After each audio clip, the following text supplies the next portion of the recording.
함께 하나님 말씀 보겠습니다. 하나님 말씀은 마태복음 6장 9절입니다. 한 절만 읽습니다. 마태복음 6장 9절 한 절만 읽습니다. 같이 한 목소리로 읽겠습니다. 그러므로 너희는 이렇게 기도하라. 하늘에 계신 우리 아버지여, 이름이 거룩히 여김을 받으시오며. 아멘.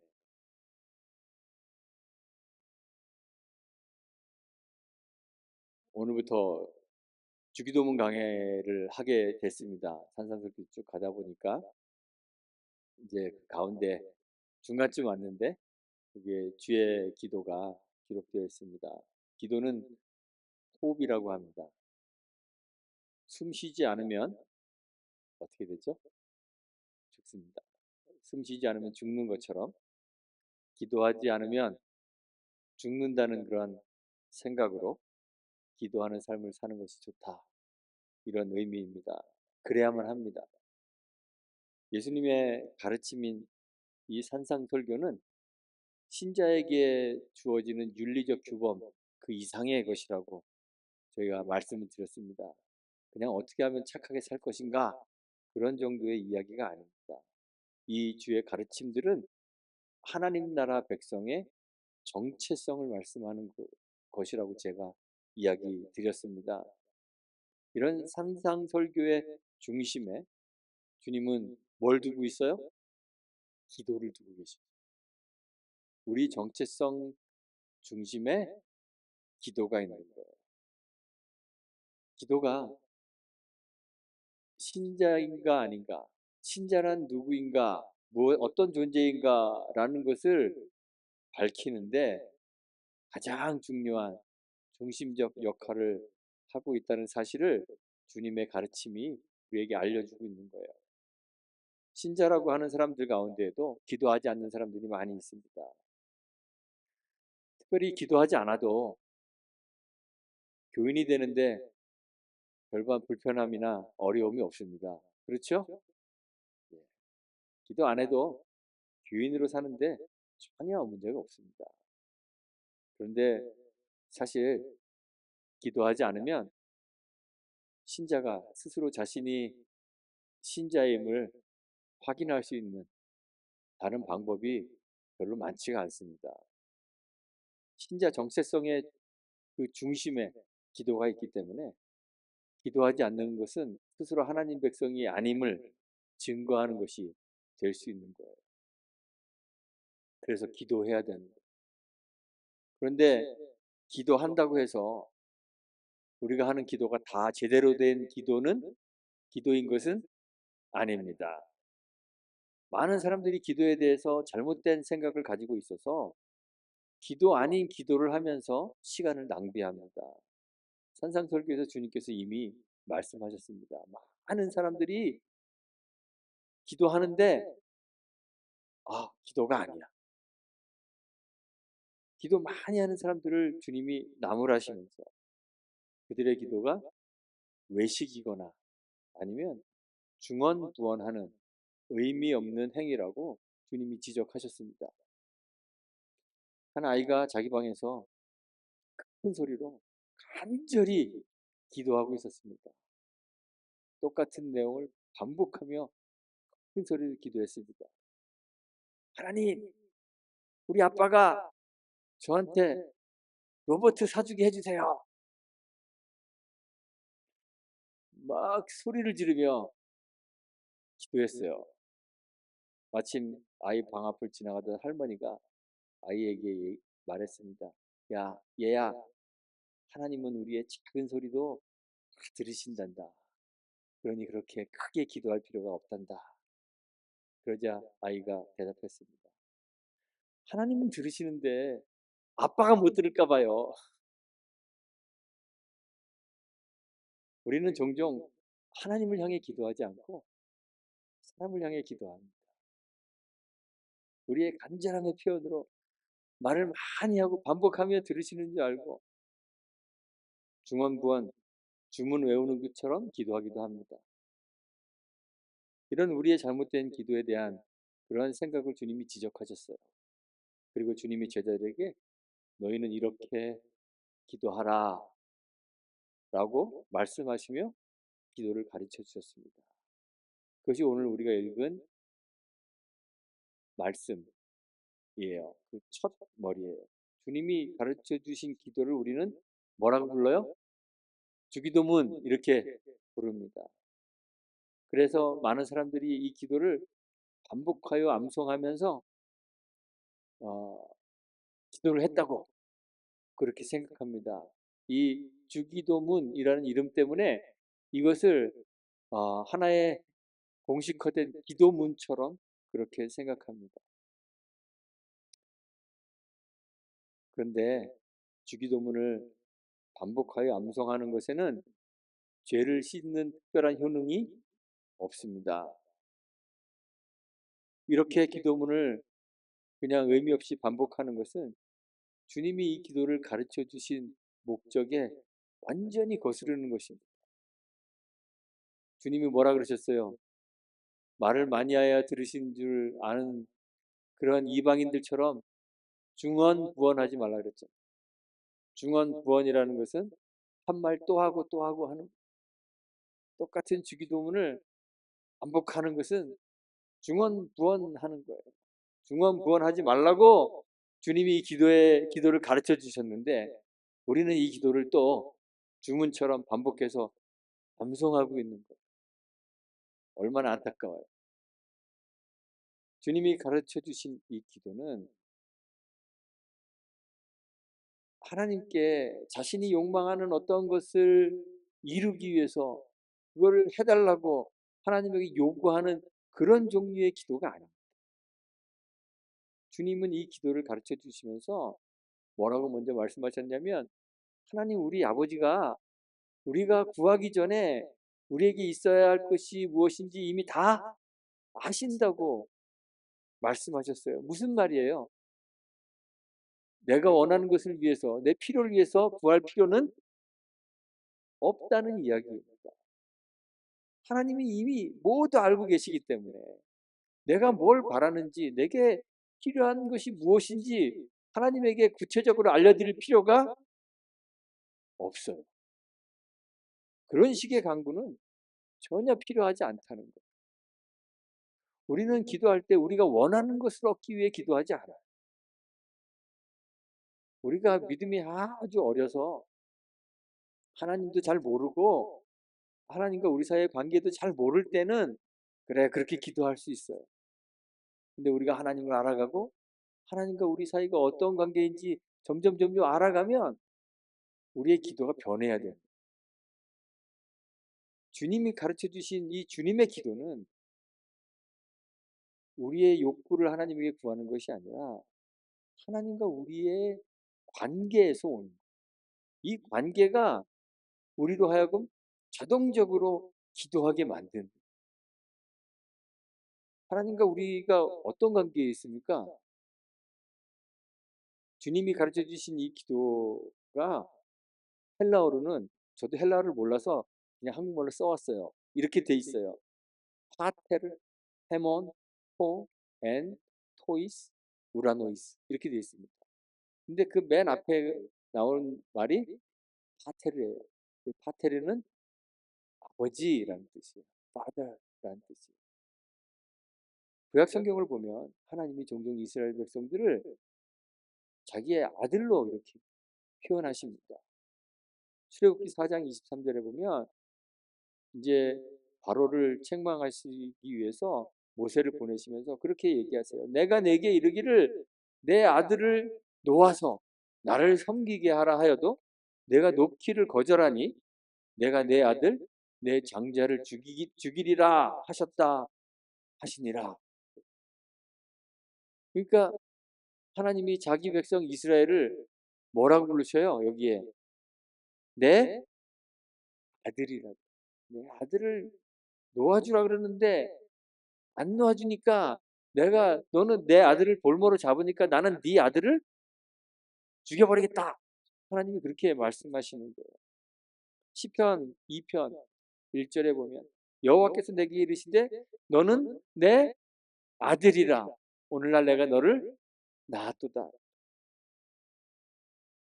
이스라엘 백성들과 하나님 그 사이의 관계가 어떤 관계냐면 아버지와 아들의 관계. 이스라엘 백성들이 이것을 알고 있었을까요? 모르고 있었을까요? 알고 있었겠죠. 그러니까 성경에 기록되어 있겠죠. 그리고 시편 2편에도 보면 지금 제가 말씀드린 것처럼 시인이 그렇게 노래하잖아요. 하나님이 너는 내 아들이라고 했다. 그런데 사실 이스라엘 백성들은 자신이 직접 하나님을 아버지라고 부르지는 잘 않아요. 성경에도 주는 우리 아버지십니다 라는 그런 고백이 있어요. 이사야 46편에 6장에 가보면 그런 고백들이 있어요. 그런데 유대인들이 기도하면서 하나님을 아버지라고 부르는 경우는 성경에서는 찾아볼 수가 없어요. 찾아보기가 어려워요. 그런데 예수님은 하나님을 아버지라고 부르며 기도하십니다. 그리고 우리에게도 하나님을 뭐라고 부르라고? 아버지라고 부르라고 그렇게 말씀하십니다. 그런데 더 기가 막힌 것은 예수님은 하나님을 아빠라고도 부르셨다는 거예요. 아빠. 겟세마네 동산에서 기도하실 때 마가복음 14장에 보면 예수님이 기도하십니다. 아빠, 아버지여. 아버지께는 모든 것이 가능하오니 이 잔을 내게서 옮기시옵소서. 그러나 나의 원대로 마옵시고 아버지의 원대로 마옵소서. 그때 하나님을 아빠, 아버지라고 개정 성경이 나오기 전에 개혁 성경에는 아바 아버지라고 그렇게 되어 있었어요. 그런데 아람어의 발음이 아빠에 더 가깝대요. 그래서 개정 성판을 내면서 아빠 아버지로 바꿨어요. 이 아람어인 아빠는 한국어의 아빠와 의미가 거의 비슷해요. 어린아이가 아버지를 부르는 아주 친근한 호칭입니다. 그래서 바울이 로마서 8장 15절과 갈라디아서 4장 6절에 보면 우리가 하나님을 이제는 아빠, 아버지라 부르게 되었다.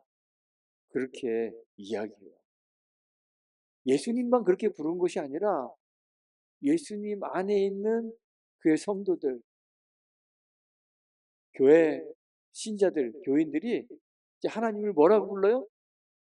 아빠라고 부르는 거예요. 우리가 하나님을 아빠라고 부르는 거. 유대인들에게는 상상도 할 수 없는 일이었어요. 독일의 신학자인 요아킴 예레미야스라는 사람이 그 시대 예수님 시대 전후로 해서 모든 유대 문서들을 많이 살펴봤나 봐요. 그런데 그 시대 유대 문서들 가운데 어느 곳에서도 하나님 아버지를 아빠라고 부른 예가 없다 그래요. 유대인은 하나님을 아빠라고 부르는 적이 없어요. 그런데 예수님은 그의 제자들을 하나님과의 완전히 새롭고 친밀한 관계 안으로 그냥 밀어넣으시는 거예요. 유대인들에게 하나님은 어떤 분이세요? 근엄하시고 거룩하시고 초월적인 존재입니다. 경외의 대상입니다. 두려움의 대상입니다. 그런데 친밀한 교제의 대상은 아니에요. 하나님 앞에 늘 두려워. 그런데 예수님께서 우리가 하나님과 자녀를 아주 사랑하시는 아버지와 어린 자녀의 관계 속에 있다고 그렇게 가르쳐 주십니다. 그런 관계에서 기도하는, 물론 우리가 하나님의 아들이 되었다고 해서 뭐 친밀한 관계가 됐다고 해서 하나님께 막 버릇없이 함부로 대해도 된다고 생각해서는 안 되겠죠. 뭐 오냐 오냐 하니까 하나님이 시험을 다 뽑는다 뭐 그런 얘기, 머리 꼭대기 앉으려 그런다 뭐 그런 얘기 있잖아요. 우린 좀 그런 경향이 있어요. 어, 예수 내 친구 막 찬양하면서 예수가 정말 자기하고 막 놀아도 되는 친구인 것처럼 그렇게 생각하는 사람들도 있어요. 그런데 우리 하나님과 우리 사이가 이렇게 친밀한 관계가 됐다고 해서 하나님을 버릇없이 대해도 되는 것 아닙니다. 하나님은 여전히 경외의 대상이세요. 예수님은 하나님을 아버지라고 부르면서 오늘 주의 기도에서 뭐라고 가르쳐 주셨냐면 하늘에 계신 우리 아버지라고 가르쳐 주셨어요. 그래서 주기도문 그 첫머리에 우리가 이렇게 기도하죠. 하늘에 계신 우리 아버지요. 이렇게 하나님을 부릅니다. 하늘에 계신다는 말은 하나님의 초월성에 대한 우리의 고백입니다. 만약 하나님이 이 세상 안에 있는 존재라면, 초월자가 아니라 하나님이 이 세상 안에 있는 존재라면 하나님이 전지전능할 수 있을까요? 없어요. 세상에 여러 신들이 다 그렇잖아요. 범신론, 다신론, 그런 신들이, 그 신론 안에 있는 신들이 다 그렇습니다. 초월적이지 않습니다. 전지전능하지 못합니다. 제우스가 전지전능하나요? 그렇지 않아요. 바알도 전지전능하지 않아요. 다른 신들과 갈등합니다. 싸웁니다. 다툽니다. 신들도 하지 못하는 게 있어요. 신들도 자기 마누라한테 바가지 긁혀요.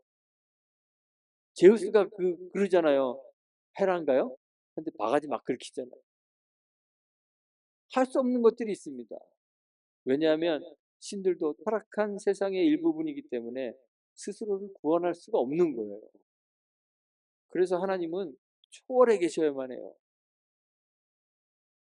하나님은 초월해 계신 하나님이기 때문에 죄 많은 이 세상 밖에 계시는 분이기 때문에 우리를 구원하실 수 있는 거예요. 그런 능력이 있는 거예요. 하나님이 이 세상보다 더 크고 이 세상보다 더 지혜롭고 이 세상보다 훨씬 능력 많으신 분이기 때문에 고장난 이 세상을 고칠 수 있는 거예요. 그래서 우리는 하나님을 하늘에 계신이라고 부르는. 그런데 만약 그런 초월하신 하나님이 우리와 아무런 관계도 없고 그냥 저 높은 곳에 이 세상에는 전혀 관여하지 않으시고 팔짱 끼고 우리를 이렇게 내려보기만 하신다면 어떨까요? 하나님의 그 초월적 능력이, 구원의 능력이 우리에게 적용될 가능성이 전혀 없게 되는 거예요. 하나님이 우리를 전혀 사랑하지 않으신다면, 그래서 이 타락한 세상으로 하나님이 내려오지 않으시고 그냥 거기에만 계신다면 우리가 구원받을 수 있을까요? 없게 되는 거죠. 그런데 예수님에게 우리 하나님은 하늘에 계신 초월하신 분이시면서 동시에 우리 가운데 찾아오셔서 우리와 함께 하시고 우리를 사랑하시는 우리의 아버지셨던 거예요. 그리고 그 예수님을 통해서 그분의 제자들, 그의 말씀을 듣는 그의 제자들 역시 뭐가 됐어요? 하나님의 아들이 된. 그래서 예수님이 제자들에게 이렇게 기도하라고 가르치면서 그 첫머리 하늘에 계신 우리 아버지여 이렇게 기도하라고 가르쳐 주신 것입니다. 우리는 아들이긴 하지만 예수님과 같은 아들은 아니에요. 예수님은 그 존재 자체가 하나님의 아들이신 그런 분이에요. 니케아 신경에서 예수님의 그 성품에 대해서 이렇게, 예수님의 존재 방식에 대해서 이렇게 가르칩니다. 아들은 아버지로부터 영원토록 나신다 그랬어요. 어떤 사람들이 그랬어요. 성자는 성부가 낳았으니까 성자는 안 계실 때가 있었다. 그렇잖아요. 우리가 상식적으로 생각하면 태어나기 전에 상태가 있을 거 아니에요. 그런데 니케아 신경에서는 아들은 아버지로부터 영원토록 나신다. 영원에는 시간에 차서 앞뒤가 있어요? 없잖아요. 영원이라는 것은 끝이 없는. 그래서 그런 방식으로 존재하신 성자 하나님의 영원한 출생을 우리 신경이 가르쳐 주고 있어요. 아버지와 본질이 동일하신 그 아들이 아버지로부터 영원히 나시는 방식으로 영원토록 존재하시는 거예요. 그분이 성자 하나님이에요. 그런데 우리는 어떻습니까? 본질적으로 하나님의 아들이 아니에요. 우리는 다른 방식으로 하나님의 아들이 돼요. 그 방식이 뭐예요? 입양되는 거죠. 언약입니다. 언약. 우리가 하나님을 아버지라고 부르는 것은 하나님과의 언약의 관계 안에 있다는 것을 표현하는 거예요. 우리가 하나님을 아빠라고 친근하게 부를 수 있는 그런 관계가 되는 것은 하나님이 우리의 하나님이 되시고 우리는 하나님의 백성이 되는 이 언약의 체계를 통해서 되는 거예요. 언약의 중요한 내용이 뭐냐면 이런 관계 안에 들어오기만 하면 하나님이 우리를 변함없이 중단 없이 사랑해 주신다는 것이 그 언약이에요. 그럼 그 하나님의 사랑에 대해서 우리는 그럼 어떻게 해야 돼요? 하나님에 대해서 절대적인 순종을 약속하는 거예요. 이스라엘 백성들을 하나님께서 애굽에서 건져내서 광야로 데리고 가신 후에 그 언약을 체결하시잖아요. 그리고 계명을 주시잖아요. 그때 이스라엘 백성들에게 먼저 물으십니다. 나는 내 하나님이 되고 너는 내 백성이 될 텐데 찬성하느냐? 물어봤어요. 그때 온 백성이 우리가 그렇게 하겠습니다. 좋습니다. 찬성합니다. 그리고 이 언약을 맺는 거예요. 이 변함없고 중단 없는 하나님 사랑이 우리에게 절대적 순종을 요구합니다. 하나님과 이스라엘이 이 언약을 체결할 때 이스라엘 백성들은 순종을 결단하고 서약한 거죠. 우리가 마찬가지입니다. 우리가 하나님을 하늘에 계신 우리 아버지라고 부르는 것은 두 가지 의미가 있는 거예요. 우리를 향한 하나님의 지극한 사랑을 표현해 주는 것이고 또 한편으로는 하나님에 대한 우리의 신실한 순종과 절대적인 의존을 표현하는 것이 되는 것이죠. 이러한 하나님과 우리의 관계가 우리 신자의 정체라는 거예요. 그리고 이것이 바로 우리가 기도하는 이유라는 거예요. 전능하신 하나님이 우리를 사랑하는 우리 아버지이기 때문에 하나님 우리에게 구하지 않아도 가장 좋은 거 주실 것입니다. 생명을 주실 것입니다. 그 생명을 주시기 위해서 어떻게 하실 거예요? 우리 가운데 오실 거예요. 근데 이 우리 가운데 오시는 이 통로가 바로 뭐예요? 기도죠. 기도예요. 그래서 개혁주의 신학에서 은혜의 방편 세 가지 기억나시나요? 제가 하도 많이 해서 이제 귀에 딱지가 앉으셨을 텐데 세 가지 말씀, 성례, 기도. 이 은혜의 방편. 하나님이 우리 가운데 오시는 통로라는 얘기예요. 우리는 무엇을 얻기 위해서, 구하기 위해서, 내 필요를 채우기 위해서, 욕망을 성취하기 위해서 기도하는 것이 아니라 우리 가운데 오시는 하나님을 맞이하기 위해서 기도하는, 하나님과 교제하는 거예요. 하나님과 우리 사이의 이 아버지 아들의 관계 속에서 하나님은 우리를 아시고 우리는 하나님을 알게 되기 때문에 아버지 하나님은 우리가 구하지 않아도 이미 우리의 필요를 아실 것이고 우리는 아버지의 뜻을 알기 때문에 아버지의 뜻대로 구하게 되는 거예요. 그래서 우리는 기도하면서 이방인들처럼 중언부언하지 않게 되는 거예요. 할 필요가 없는 거예요. 하나님의 백성은 어떤 사람이어야 합니까? 기도하는 사람이어야 합니다. 기도하지 않고는 하나님 만날 수 있는 길이 없기 때문에 그래요. 기도가 하나님의 오심, 은혜의 통로이기 때문에 그렇습니다.